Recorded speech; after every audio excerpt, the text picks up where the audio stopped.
It's starting up.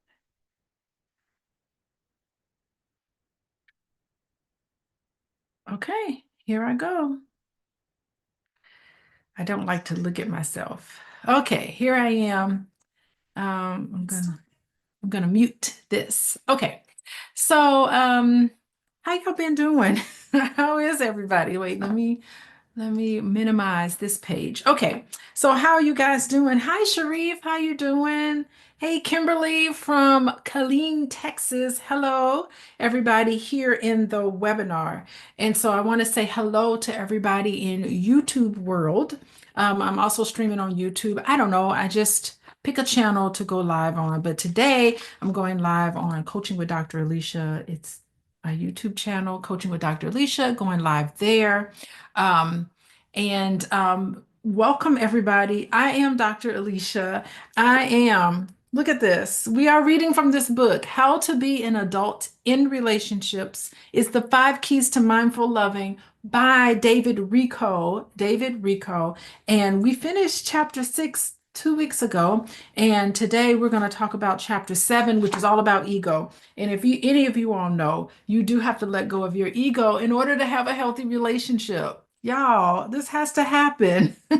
Has to happen to have a healthy relationship. It can't just be all about you and your ego. So we're going to talk about that today, how to let go of the ego. And I like how David Rico talks about this book, and how he just kind of lays it all out. He must have been doing this for 50 some odd years, which he has. And he is really spelling out how to be healthy and what to do to make lasting, healthy relationships. Just because you're together does not mean that things are healthy. So there's a lot of couples who are together, and sometimes things become less than healthy, and some toxicity can enter into your relationship, but not if you're paying very closely to the material that we're covering. This material lays out all of the things we need to heal, because when you are in a healthy relationship with another person, that is how you can heal. That is how you can grow. And that is also how you can learn to love, because isn't that what we're already here? We're here on this earth to love. And so past hurts can sometimes get in the way of us loving each other the way we need to be loved. And that's what I'm all about today. So to do that, we have to let go of the ego. And can y'all hear me? Let me make sure. Wait, let me move my mic and make sure that you can hear me. Can y'all hear me better now? How's this sound? Everybody hear me? Okay, you can hear me. Okay, good. Just making sure you can hear what I'm saying. Yes, I just had a anniversary. Loud and clear. Okay, you can hear me. Yeah, I just had an anniversary a few days ago. Gosh. And we celebrated gosh, let's see, 4 years of marriage. That's crazy. It's been 4 years. And we had a really good time. We went out to dinner and we stayed downtown Chicago, and we had really actually, out of all the anniversaries that Boyce and I celebrate each year, it's been 4 anniversaries. It gets better and better. Like, this is probably the best anniversary celebration I think I've had. So the first three were great, but this fourth anniversary was really amazing. I had like so much fun with my husband. So that was really nice. Nice to have fun with him. And there's a lot going on in our lives. We got a lot going on in our lives, and so we needed to celebrate a great anniversary. It was very timely and very helpful for both of us. So we needed to have a great celebration. Anyway, so hello, everybody, all of you guys in YouTube world. If you want to get in the chat so that I can shout you out and answer your questions, be sure to text love, LOVE, to 87948, and then you'll get information on how you can come right into the Zoom and join us as we have these healing conversations about how to love each other properly, how to love each other properly. How about that? So, to help us in this task, we are reading How to Be an Adult in Relationships. We are looking at the five keys to mindful loving. Do y'all know what the five keys are? What are they? Can we rattle them off? The five keys to mindful loving is attention, being able to give and receive attention, affection, being affectionate with each other and being able to receive affection, allowing. Thank you, Rhonda. Rhonda is in here. She knows how to allow people to become who and what they want to become, not trying to control other people, and showing appreciation. That's hard to do sometimes. You need to show appreciation for any little thing that your partner does. And lastly, thank you, Linda, is acceptance.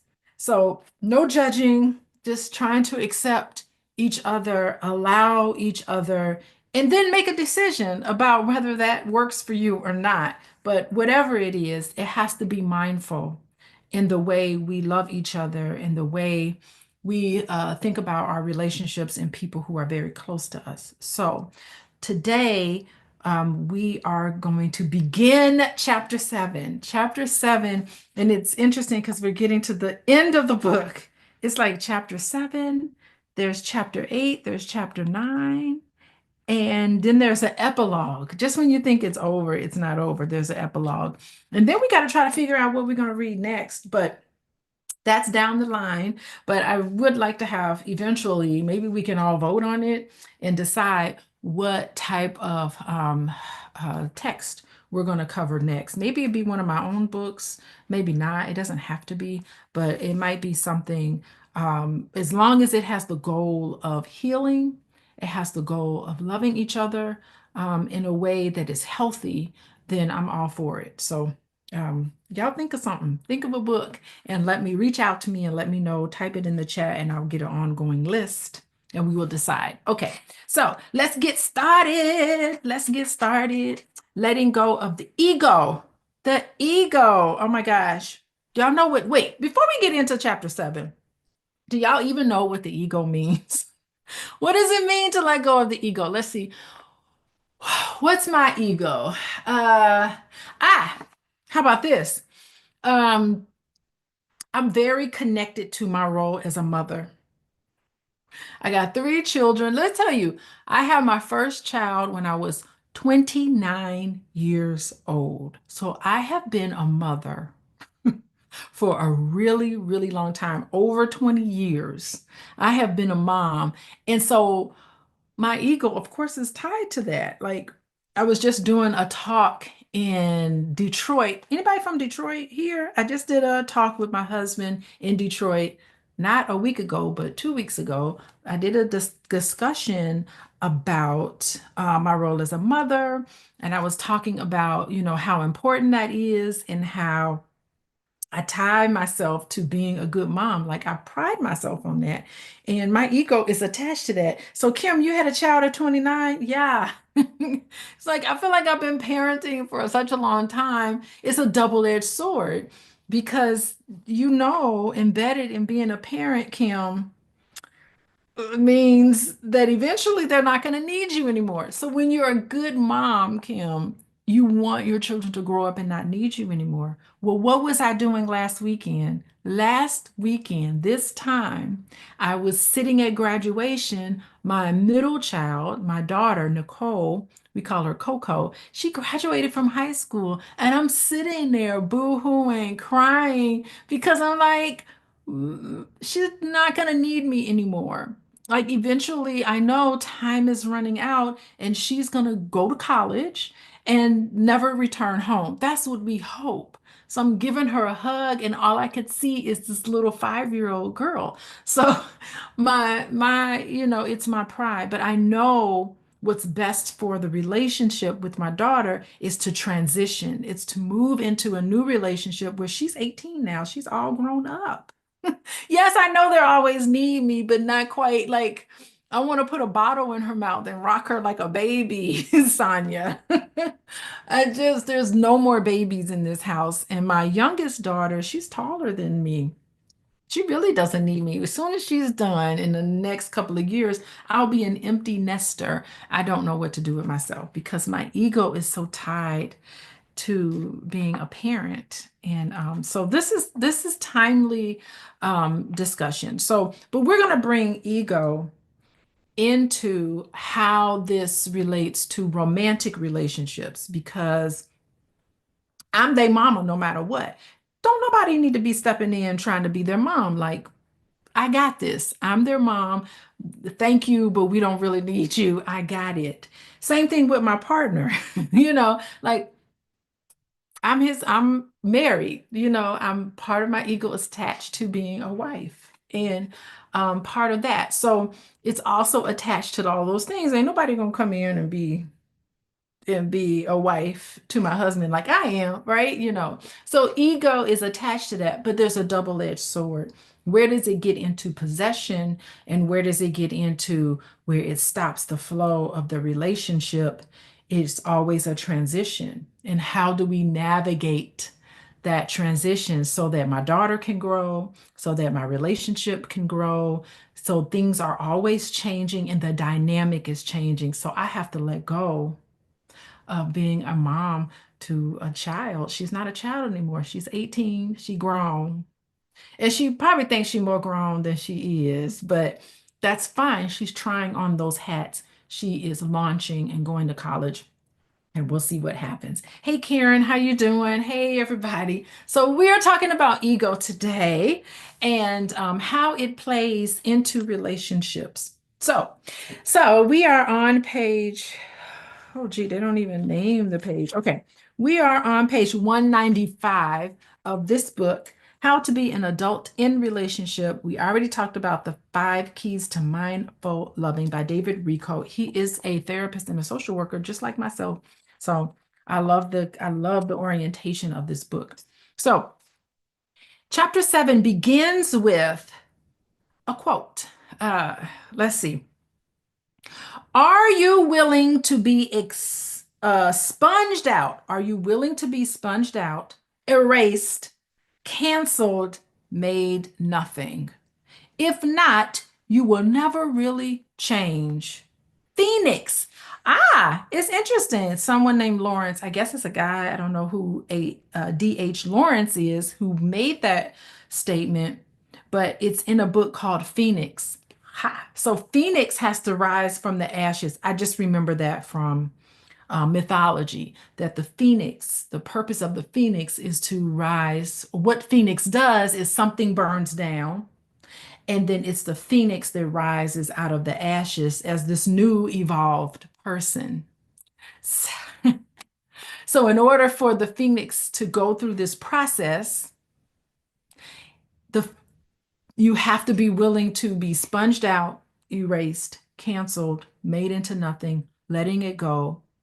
If not, you'll never really change. You never really become a phoenix, something better, unless you step outside of your old ways of being. And so, yeah, that's heavy, Linda, because I'm thinking what Lawrence is telling us is phoenix, the process of the phoenix is a necessary process of us to grow. And in order to grow, we have to confront our attachment to the ego, to our self-importance. Because our ego in this way is a barrier to growth. And if we resist change because we're so prideful, we're resisting change. We want everything to stay the same. Like, I just want my daughter to be this little child. I don't want her to grow. How is she going to become what she wants to become? She's got to let go. So change is difficult, Karen. Thank you. Thank you, Karen. Change is difficult, but everything must change. That's one of Dr. Boyce and myself. That's one of our favorite songs. He likes a different rendition. He likes one rendition of Everything Must Change. I like another rendition, but anyway, it's one of our favorite songs. Everything must change. Nothing stays the same. And so our attachment to ego keeps things stagnant and there's no growth. So if we want to transform, you have to be, yes, like a butterfly. You have to have some humility. You have to be willing when you're in a relationship to relinquish these constructed identities that we've tied ourselves to. Because I used to be a mother who has two daughters in high school. Now I have to be a mom with one child in the house. Two of my children have launched. I have to become comfortable with that. And eventually, I'm going to have an empty nest as much as I don't want it to be. But in my mind, I still see my youngest child. I see all my children as little kindergartners in my mind, but they're not. So you have to transform. And as you transform, your relationship transforms. So you have to be courageous. You have to let go of the need to cling to who we think we are or who we want other people to see us in a certain way. So we have to open ourselves for growth, renewal, the divine possibilities. Yes, Nora, it's a process. Brand new empty nest here. How you feeling, Nora? Are you okay? You got, it's a sad thing. It's like, what am I going to do with myself if I'm not a mother in this way? Sometimes it's hard. I felt really lonely. I drove by my children's elementary school. And I just felt so nostalgic. I was like, oh my God, I remember them as little kids going into that school and wanting to be around me all the time. Now they don't want to be around me all the time. But I just like just looking at that school of so many memories. And so this is what they're talking about. We have to be willing to grow. So what does this mean? For relationships. What does this mean for relationships? One partner might feel the need in a relationship to be right. One partner might feel the need to dominate. It's interesting. Some people view relationships as I'm right. They center everything in I'm right and you're wrong. I'm going to dominate you and you're going to submit to me. That's ego, affirming their sense of worth in this way. So, ego driven behavior like that is going to indefinitely lead to conflicts if somebody doesn't be like, I'm not just going to blindly do what you tell me to do. I'm not going to blindly say that you're right and I'm wrong. I'm not going to do that. So, that could lead to conflict. And if you don't feel comfortable speaking up for yourself, it could lead to some resentment. Either way, when you feel the need to dominate in relationships, when you're holding tight to ego and think that you're right and the other person is wrong in conflicts, all it does is create distance. You aren't looking at what's best for the relationship, you're looking at what's best for your sense of self worth. So you're tying your self worth into I am right and you are wrong, when actually you need to prioritize the relationship, prioritize collaborating and having mutual respect, which is what I talk about all the time. We have to have mutual respect. You have to be able to collaborate without feeling like somebody's dominating you. No one's dominating you. You're you're having an adult to adult conversation, and that takes mutual respect and that takes collaboration. But to do that, you have to let go of the ego and prioritize that understanding, prioritize connection over the need to win in an argument. I'm better than you. I know better than you. I'm more superior to you. That's a losing strategy in a relationship. So, self awareness, being able to be vulnerable, having empathy.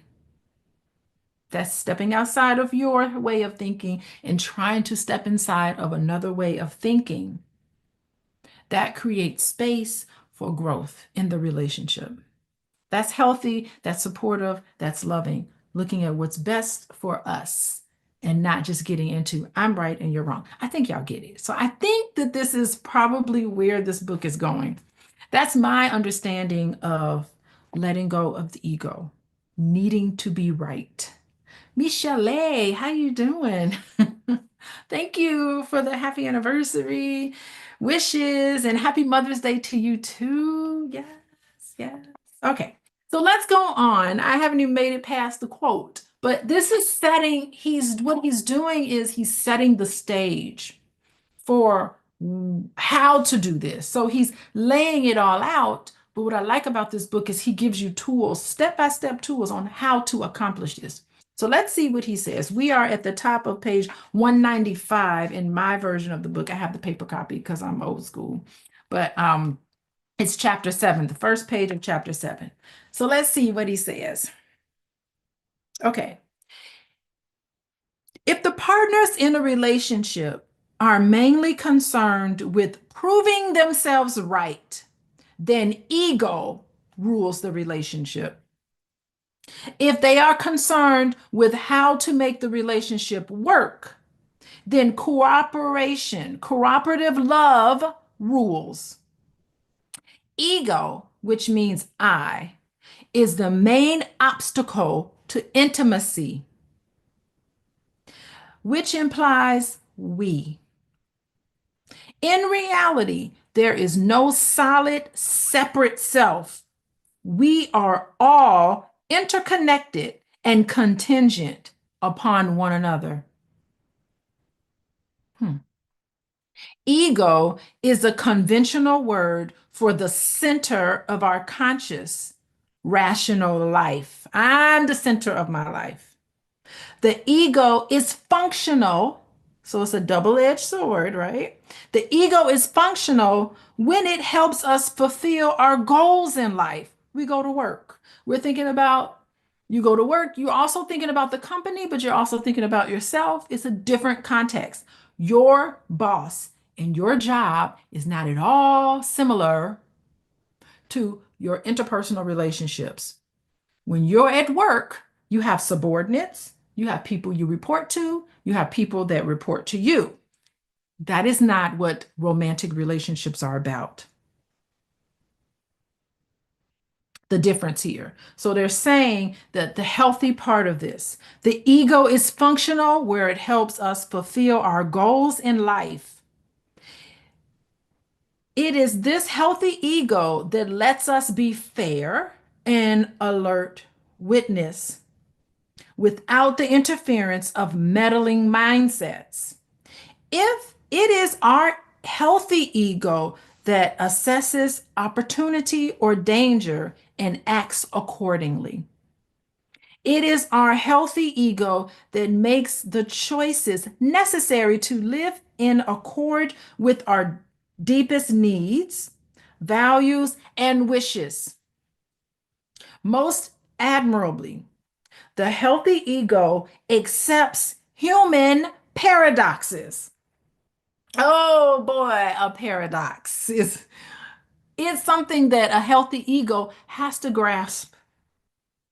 The same person can be both good and bad, close and distant, loyal and betraying, fair and unfair, um, courageous and curt.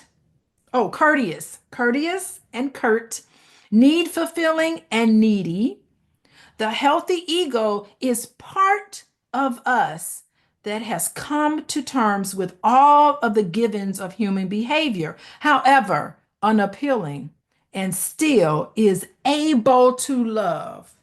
Able to love. What is he saying about the healthy ego? The healthy ego does not see people as black and white. Trauma, how about that? Trauma sees people as black or white. You either good or you're bad. You can't be one or the other. You cannot make a mistake because you are a mistake. And your mind goes down this sort of thing. It spirals out of control into this negative pit because you did one thing wrong, ignoring all of the wonderful things that you've done. So the black and white thinking is a trauma response. But being able to see people in their totality, that's healthy. So, healthy ego is the aspects of ourselves that can embrace the fact that relationships are complex. Relationships sometimes require us to love despite imperfections. That's what healthy ego allows us to do. I never really looked at ego like that, but it makes sense in this context. So, um, it acknowledges that no person is purely all good. No person is entirely bad. That people, including you and me, we all embody a mix of contrasting traits. So in romantic relationships, sometimes a partner can be really loving and supportive, but if they're busy with something and or a child is sick or things happen, sometimes they may not be as attentive as they normally are. But that doesn't mean that they're awful people. It just means they got a lot going on right now. But they're generally, and in healthy relationships, you always want to default into my partner is loving and supportive. Right now, they're dealing with something significant. So you have to be able to look at all of that. The times where they show up and they're loyal, but also times where they can be a little self-centered. I'm just going to think about myself. It is the healthy ego that understands the fact that every single one of us lives this paradox that we have. So accepting these dualities, that's what fosters resilience in a relationship, the realities. So ain't nobody perfect. There's no, and I talk about this even when I was in Detroit. I talked about the fact that, listen, there's no perfect childhood, there's no perfect relationship. It's how you deal with conflict. Do you put the relationship in the center of that? For the sake of the relationship, how can you reframe things that are happening, the dynamics in your relationship? How can you reframe it so that you're more connected to your partner than seeing them as the enemy? And it's going to take empathy because you got to say, hey, wait a minute, what just happened there? Tell me about what just happened instead of jumping to conclusions and assuming, making assumptions about another person because they do something that's insensitive. Have some empathy. Tell me what was going on here. I really felt this way. What's happening? And then you have a deeper sense of awareness about your partner, and then you can forgive them. You can say, oh my goodness, she wasn't feeling well. That's why she didn't show up on time. She was barfing in the bathroom. Suppose you're waiting for your partner to pick you up and you're like, oh my God, this person is normally on time, but now they're late. You want to have empathy. What happened? A deeper sense of commitment to the relationship is to find out from them what happened and to forgive them. Be like, oh, I totally understand what happened to you. So recognize some of these things and recognizing them in yourself. That creates the space. And when you ask those questions, what happens when you ask those questions? What happens when you when you actually show empathy for another person? What happens when you show empathy for another person?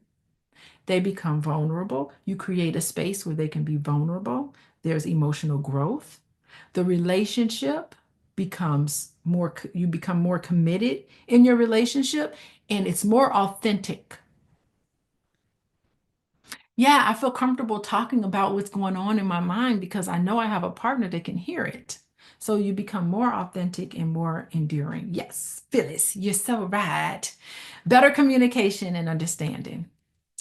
So this is good. I think this is good. It's helping us see our partner in all of their complexities. Oh Lord. And being in a relationship is very complex. We all know this.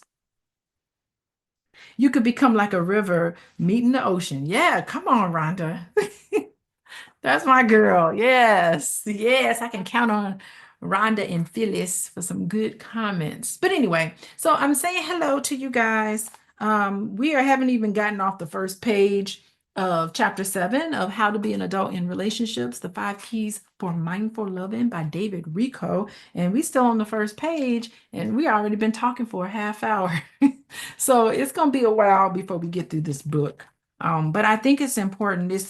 Every single sentence and paragraph is so meaty in this book that it takes a lot to kind of like dig into it. So, all right, so let's move on and um, talk about things. Okay, so they're talking about the ego. Okay, so it talks about all of the different things we can be: close and distant, loyal and betraying, fair and unfair, courteous and curt. All of these things, you still have to grapple with these complexities and this paradox of the ego and still be willing to love, open to love. Okay. Um, Feliciously, a healthy ego evolves the five A's from others. Ego evokes, it evokes. Sorry. Whew. Okay, I gotta be able to read the fine print. Okay, a healthy ego evokes the five A's. So when things happen, you are able to put your need to be right aside and give your partner the attention that they need. Give your partner affection, allowance, affection, and appreciation. So it evokes the five A's. A healthy ego evokes the five A's in yourself, I think, and from others. When we have the courage to share who we are in unique and free spirited ways, we are likely to receive attention. When we accept ourselves, are proud of who we are, and at the same time admit our mistakes, we are likely to be accepted. So if you want vulnerability in your relationship, guess what? You're going to have to be vulnerable too. How about that? I think that's where they're going. When we show generosity, compassion, and integrity, we are likely to be appreciated. So, guess what? You know what this is saying? You have control over how your relationship goes. I'm going to read this part again because I think that it puts the control of a healthy relationship back in us. I'm going to read this again. When we have the courage to share who we are in unique and free spirited ways, we are likely to receive attention. When we accept ourselves, are proud of who we are, and at the same time admit our mistakes, we are likely to be accepted. You created. When we show generosity, compassion, and integrity, we are likely to be appreciated. When we offer affectionate touch and consideration, we are likely to receive affection in return. How about that? When we act assertively with clear boundaries and respect the other's rights, it is likely that others will allow us the freedom to be ourselves. I really do like this, Kim. Yeah, this is very good to hear. Very, very powerful, Sonia. Yes, this is really, really interesting. Our ego, the center of our conscious, rational life, is functional when it helps us reach our goals. It is dysfunctional or neurotic when it distracts us from our goals or sabotages our attempt to reach them. So I don't know. It's so interesting. I've seen so many relationships dissolve because people are so hell bent on ego. Like, I ain't calling him, he gonna call me, or I'm not reaching out. I'm not gonna be the one to say I'm sorry first. I'm gonna let them say they're sorry. You say you sorry first, and then I'll say I'm sorry. That's ego. That is ego. So sometimes your ego can sabotage, but at the same time, I think this is where they're going. Sometimes a healthy ego allows you to set boundaries too. Hmm. I think that's where they're going, but let's see. Setting boundaries. Okay, so let me start again. I'm on page 196. Our ego, the center of our conscious rational life, is functional when it helps us reach our goals. It is dysfunctional or neurotic when it distracts us from our goals or sabotages our attempts to reach them. Behind every neurosis is a cunning fear. We talked about fear last chapter. Behind every neurosis is a cunning fear that has never been addressed or resolved. Indeed, neurotic means useless repetition of an archaic and unnecessary way of protecting ourselves from such a fear. Hmm. Some of us display the healthy adult ego at work and the needy child's neurotic ego at home. That is really interesting. I even thought I was talking to my girlfriend about this. We were talking about how tired we are of academia and how we need to leave academia and and start a consulting business. And we were talking about helping. We were talking about this very thing about people who are very successful, and we know a lot of them. We know a lot of men and women who have a wonderful, successful career, but their personal life is into shambles. And I was like, gosh, we should really help this group of individuals, something that we thought about doing. But we know so many examples of this, how they can become so successful in their workplace but not that successful in their personal life. We know many people like this, men and women, right? Multiple marriages disrupted. But when it comes to their craft and it comes to what they're doing, acting, music, business, all of that, they're really successful. So I think this is what we're getting to. Okay. So let's say, so they have a healthy ego at work and they can be needy at home. Take the double lifestyle of Edna Sue. Okay, so he's laying it out. Somebody named Edna Sue. Let's just imagine Edna Sue. She is greeted with respect and love by her staff at the bank this morning as she arrives punctually and assumes her daily duties as chief loan officer. Today, she will, as usual, grant and refuse loans on intelligent, unsentimental grounds, foreclose on mortgage while still feeling compassion, and supervise her staff with limit setting and reasonable allowances for errors. But at lunchtime, so lunchtime comes around, Edna Sue will, unbeknownst to anyone at the bank, frantically rush home, driven by her out of control fear of abandonment and her addictive clinging to beg her boyfriend, Earl Joe, not to leave her as he threatens he would. During this past month, Earl Joe, a cocaine addict, has stolen her food money, broken her wrist, and insisted that she force her teenage son to go and live with her ex-husband. But none of this matters because there is a split between the functional Edna Sue at work and the dysfunctional Edna Sue at home. Hell yeah, Linda, he got to go. But she doesn't know that because she's clinging on to something. At work, she insists on the best or nothing. In relationships, she would rather have less and less than nothing at all. In the first case, she acts within the boundaries of her functional ego. In the second, she acts from her neurotic ego and sets no boundaries. All relationships have to have boundaries. Healthy relationships have to have some boundaries. Our boundaries protect our commitment and ourselves.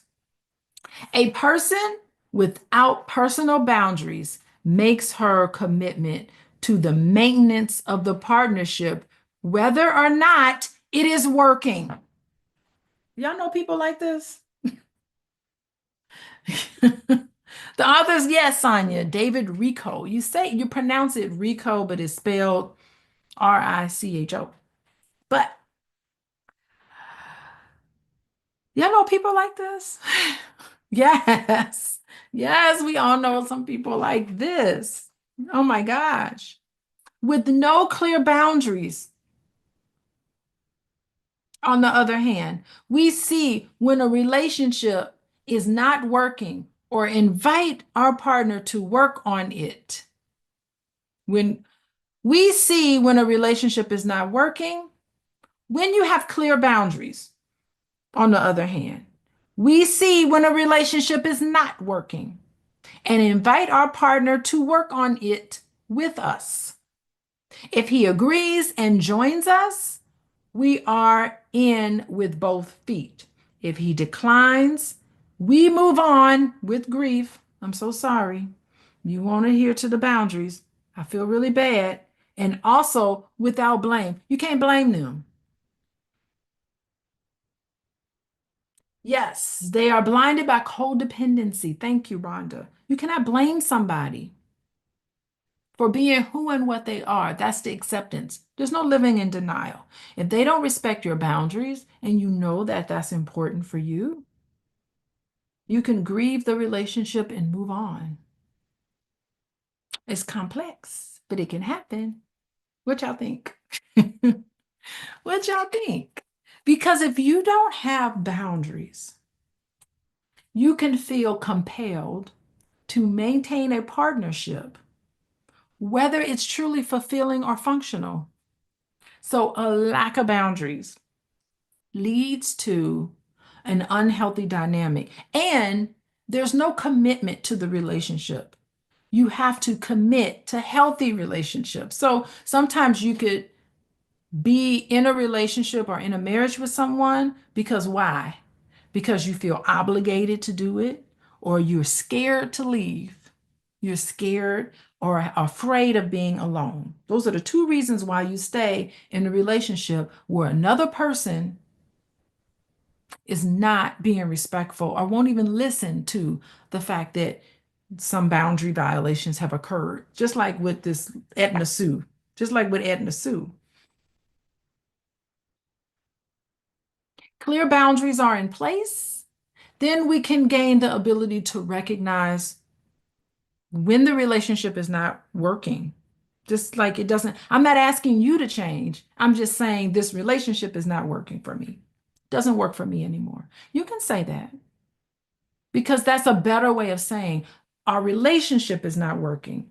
I'm not asking you to change. I'm asking for how we operate in this relationship to change. Yes, Phyllis, you are so correct. Religion is can be dogmatic sometimes and make you stay with somebody just because, with no boundaries.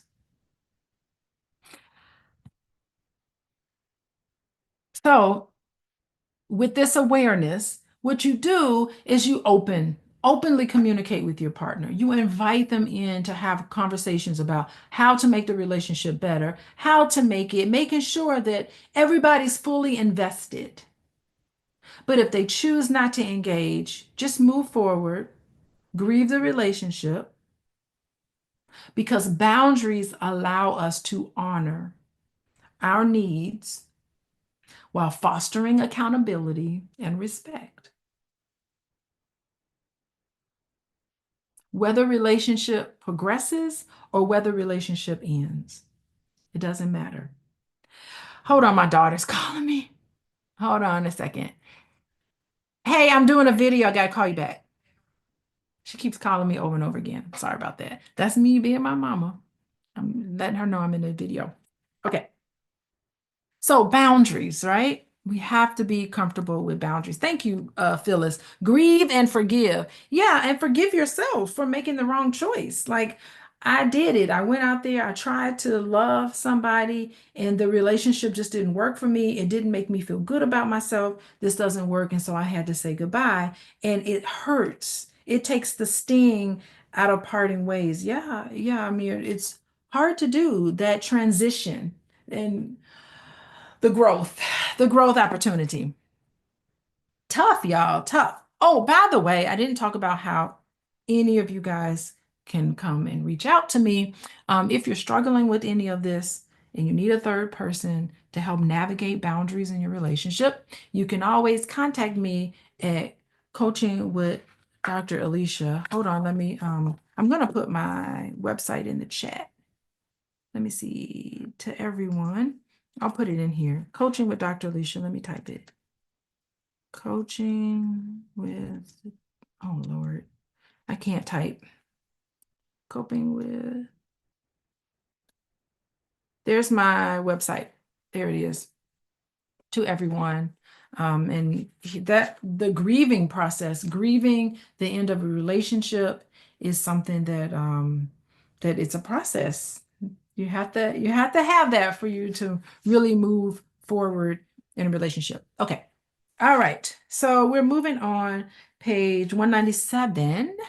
And okay, we're talking about our destiny. Our destiny is to kindle a light in the darkness of mere being. To kindle a light in the darkness of mere being. Oh gosh, who said this? Carl Jung. Carl Jung is my guy. He really is. Get into his work. You will see you'll see a lot of the things that are meaningful to me represented in Carl Jung because I really like a lot of the things that he said. Carl Jung was a student of Freud, and anyway, I don't want to get into the history of it, but they didn't agree on everything. But I'm more of a Jungian type of orientation. Although Freud is amazing in his right. His defense mechanisms were spot on. But anyway, so Carl Jung is saying our destiny is to kindle a light in the darkness of mere being. Hmm. Let me figure out what that means. We do this by engaging faithfully in our psychological work, which is to bring our ego into the service of the heart. That is to design our every thought, word, and deed so that it will manifest the love, wisdom, and healing that abides unconditionally within us. Woo! That's heavy. Okay. Our spiritual work is simply to allow the process to be receptive to and thankful for the graces always available to us to feel it, to fulfill it. Graces take the form of any boons and challenges that come along to help us activate our potential for love and befriend our shadow side. You got to befriend our shadow side too. A healthy relationship is certainly just such a spiritual grace. It will show us how open our heart can be or how closed. Okay, Carl Jung, I see where you're going. I think, okay, so Carl Jung is saying our destiny is to kindle a light in the darkness of mere being. So, hmm, it's a spiritual process because out of darkness comes light. To me, that's what I think. And to fulfill our destiny, we have to engage in this inner process of bringing our ego. You have to be egally, in terms of your ego, aligned to the heart. That means you have to allow love, wisdom, and healing to unconditionally reside in us. So many people got a lot of hate in our heart. in their heart. Y'all remember Snowfall? When the guy was like, you got a lot of hate in your heart. You have to center love and let that guide our words, let that guide our actions and our thoughts. And that's how we live a life that's authentic and connected to our inner truth.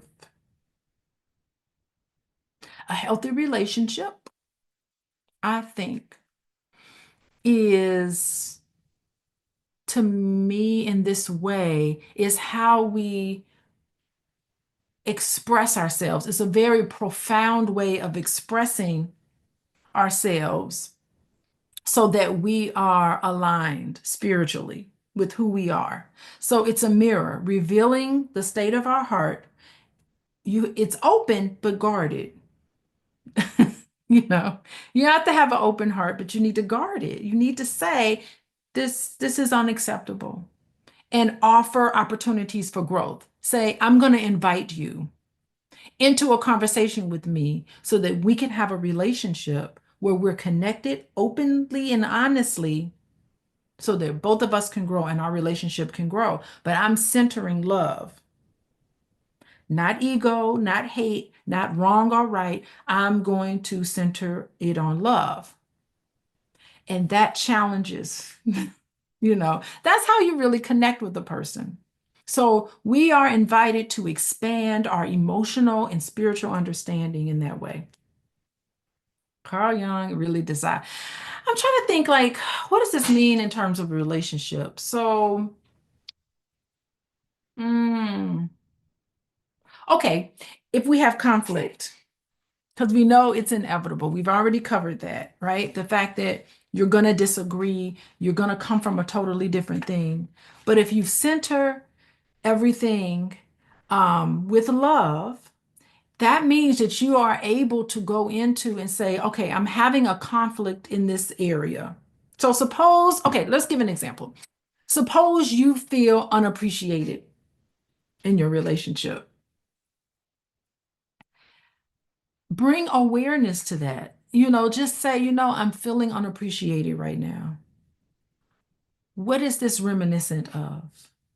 What aspect of myself is unhealed so that I feel this appreciation is so important? Where is this? What aspect of me is getting triggered right now? Can you imagine how healthy all of us would be if we are able to think about this before we react to things? I'm feeling defensive right now. What is happening? Because defensiveness and ego, that's a barrier to intimacy. And if you have a partner that talks about that they're feeling unappreciated, instead of saying, well, what are you talking about? You feel unappreciated. Say, you know what? Let me know how I can express gratitude. So you have an open and honest conversation about appreciation and expressing gratitude so that you are reflecting on everything with an open heart. So that you and your partner can explore the deeper meaning behind everything. What is it that you need emotionally that you feel like you're not getting from me? What are you afraid of? And to do that, it takes honest communication, mutual vulnerability. Some people are frightened by this. To me, this is where we heal. I think this is the process where Carl Jung is saying you can kindle a light in the darkness of just mere being. It's being able to recognize I'm feeling unappreciated. I need to be able to talk to my partner about how I feel in a way that we can have a conversation that's more loving instead of defensive. Instead of pointing fingers, you ain't doing this. Well, you didn't do this and you didn't do that. Talk about gratitude. How do we create an atmosphere of gratitude? Thank you for bringing this to me.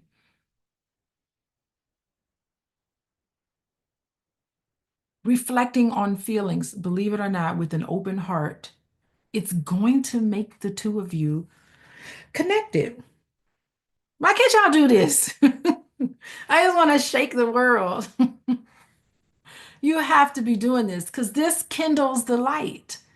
The relationship in this way becomes a vessel for cultivating love, awareness, and spiritual growth. Why can't we do this?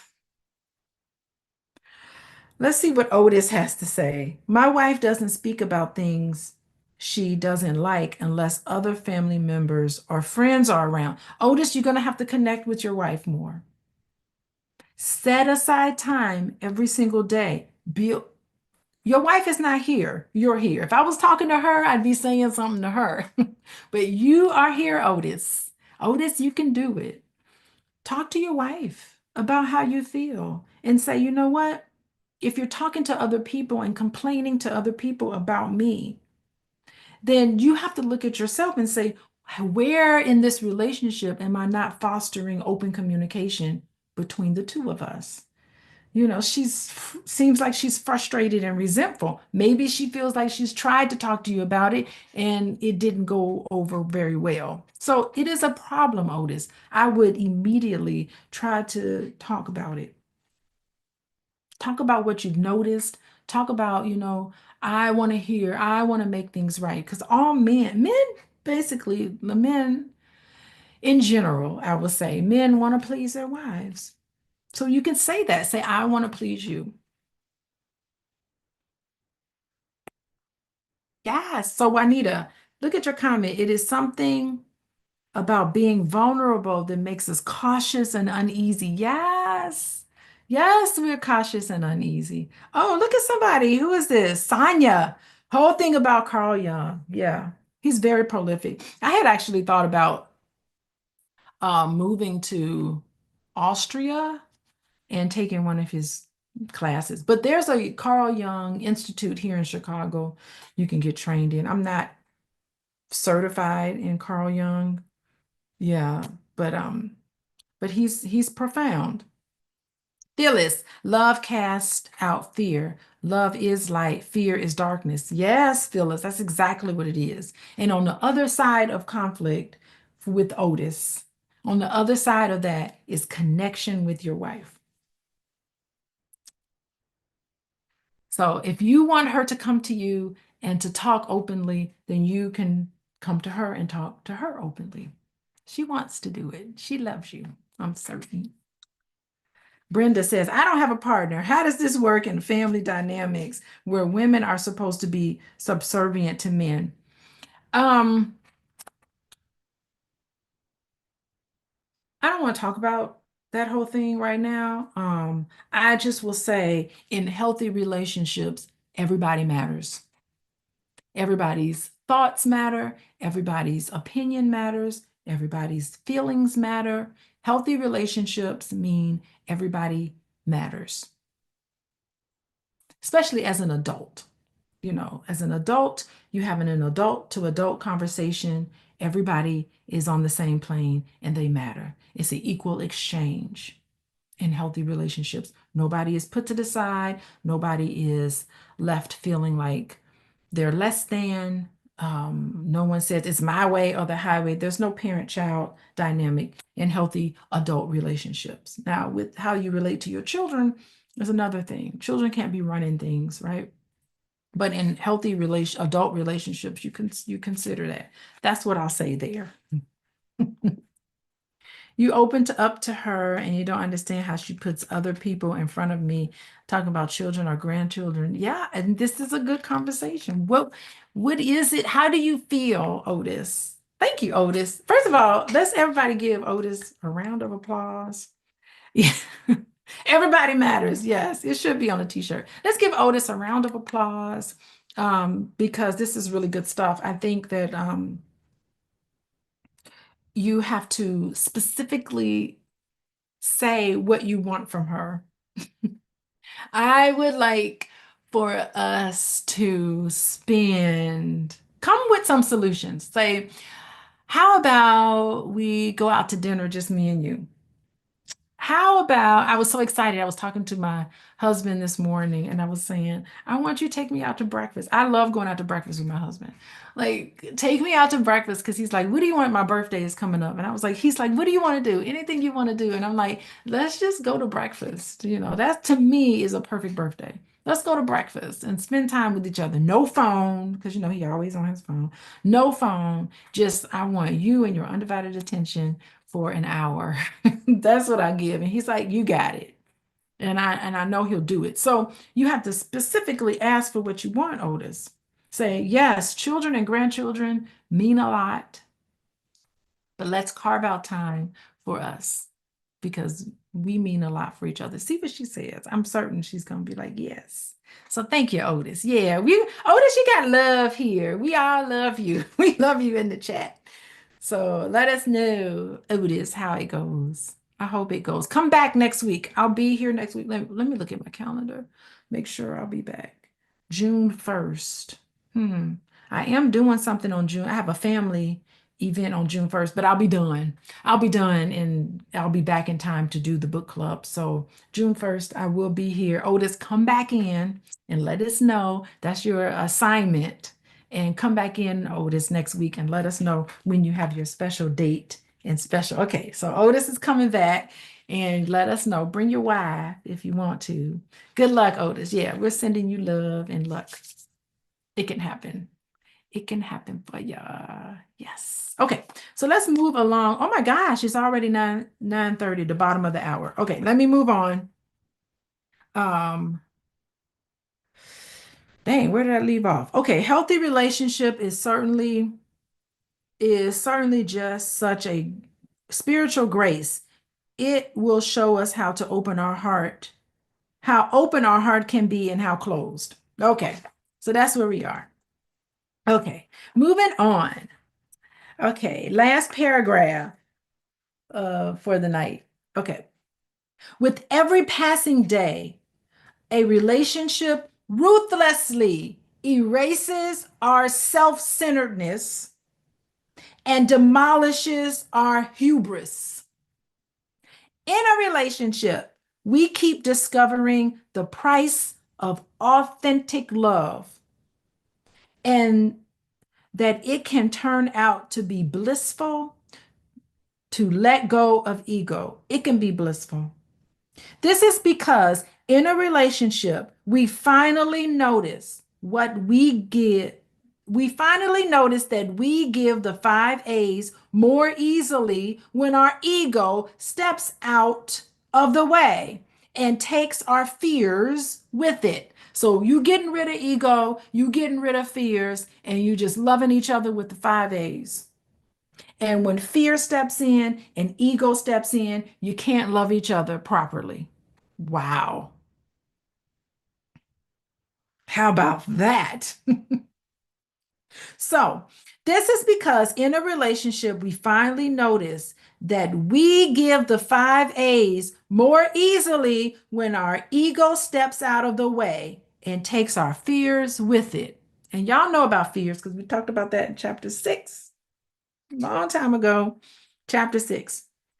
The timorous ego unnecessarily fears just what the stalwart ego has always longed for, the stalwart ego, the one that gets in the way. The strong ego is joyously liberated when it no longer has to promote and uphold its power, but can let go and trust itself to life unfolding in its own way. Just let it unfold. You don't have to control everything. Sometimes things just need to fold out in its own way. It's a little fatalistic, I get it, but sometimes we have to look at life that way. The paradox is thus that less ego means more ability to handle what happens, more access to inner resources, the heart in how we relate.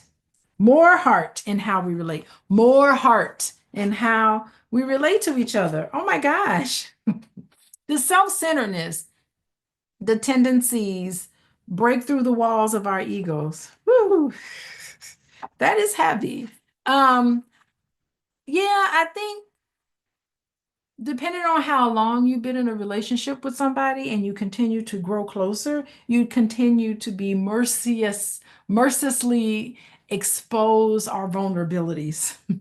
And you have to confront parts of yourself that cling to pride and control. If you're one of those prideful people, feel like you need to be in control, you need to take a look at that because it doesn't work in healthy relationships. So, if you're navigating any sort of disagreement, priorities, one partner insists on being right. One partner wants to dominate the conversation, wants to be stubborn. You can't be stubborn. The ego needs to loosen its grip so that the two of you can grow. I think y'all get it today. We get what it is, authentic love, all of that. It requires partners to relate to each other from a place of humility. And, on the other side of that is not you being taken advantage of. On the other side of that is love and trust and growth. Trust me when I say that. So, um, vulnerability is the key to true intimacy. And I think that's the key for today. Everybody. Okay, so we're going to meet again next week. We're done with this section. We're going to talk about the anatomy of the arrogant ego. We're going to talk about arrogant people. Oh God, don't we know people who are arrogant? I certainly do. Oh my gosh, it's a big section. So we're going to talk about arrogant people, how to deal with that, and then we're going to have our friend Otis come back and talk to us about connecting with his wife and trying to foster. Today is the day you're going to foster a close relationship with her, and I'm sure she's going to appreciate it. Um, so thank you, everybody in YouTube world. Thank you for joining me. Text love LOVE to 87948 so that you can get notifications on when I go live next week. And also anybody that wants to work with me, coachingwithdralicia.com. Follow me on Instagram. Instagram, everybody. Follow me on Instagram, Coaching with Dr. Alicia. I am talking. Oh, tomorrow I'm interviewing my good colleague and friend, Lachelle Whitmore, and we're going to talk about Sinners. Listen, that movie is amazing, and I want to go see it again. I saw it once. I'd like to see it twice, but we're going to talk about the movie Sinners, and we're going to talk about in a different way what it means to be a sinner. So I believe my understanding is that movies such as Sinners is a representation of the necessary process that happens within us. So movies are a visual representation of what happens inside of us. And Sinners is definitely one of those fine movies. I predict that Sinners will get a lot of accolades. Whether it does or not, it definitely is deserving of such. The acting was superb.